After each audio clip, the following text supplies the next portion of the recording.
सगळ्यांचा आज सत्कार राष्ट्रवादी काँग्रेसचे अध्यक्ष देवराज पाटील यांनी आयोजित केलेला होता. रोहित पाटील, मी, मानसिंगराव नाईक आणि पक्षाचे सगळे मान्यवर नेते आम्ही उपस्थित होतो. सत्ता स्थापनेबद्दल काही हालचाली सुरू आहेत का?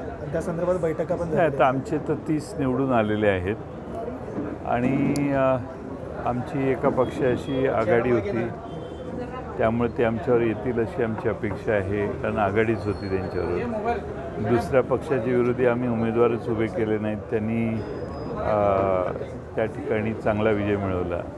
त्यामुळे या दोघांनी आमच्यावर यावं अशी आमची अपेक्षा आहे. चंद्रकांत पाटलांनी सांगितलेलं आहे की जे काय आमच्या महायुतीसोबत घड्याळ चिन्हावर निवडून आले ते अधिकृत आहेत, त्यांनी जर मतदान करण्यासाठी आम्ही व्हीप बजावणार आहे, जर ऐकलं नाही तर कठोर कारवाई होईल.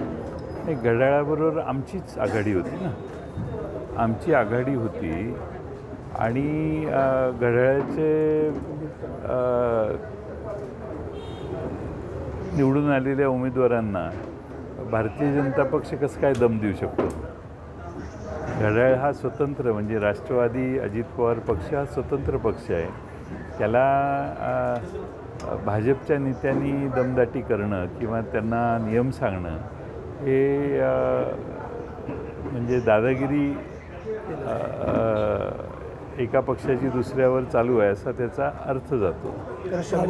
भाजपनं मित्र पक्षांना सोबत व्यवस्थित घेतलं नाही म्हणून ते तुमच्याबरोबर किंवा अन्य पक्षांच्यावर राष्ट्रवादी असेल किंवा शिवसेनेनं स्वतंत्र लढलं किंवा आघाडी केली. निवडणुकीमध्ये एकत्र घ्यायचं नाही, निवडणुकीनंतरनं हे सगळे आणि हे जे निवडून आलेले आहेत अजित पवार पक्षाचे आणि एकनाथ शिंदे शिवसेना पक्षाचे, हे भाजपच्या विरोधी लढलेले आहेत. त्यांच्या सर्वत्र भाजपच विरोधात होता. शंभूराज देसाईने सांगितलेलं आहे की आमचं पक्षाचं ठरवायचं त्यांना काय अधिकार आहे? चंद्रकांत पाटील शंभूराजी बरोबर बोलत आहेत. तुमची आता चर्चा काय झाली का? सुहास बाबर परवा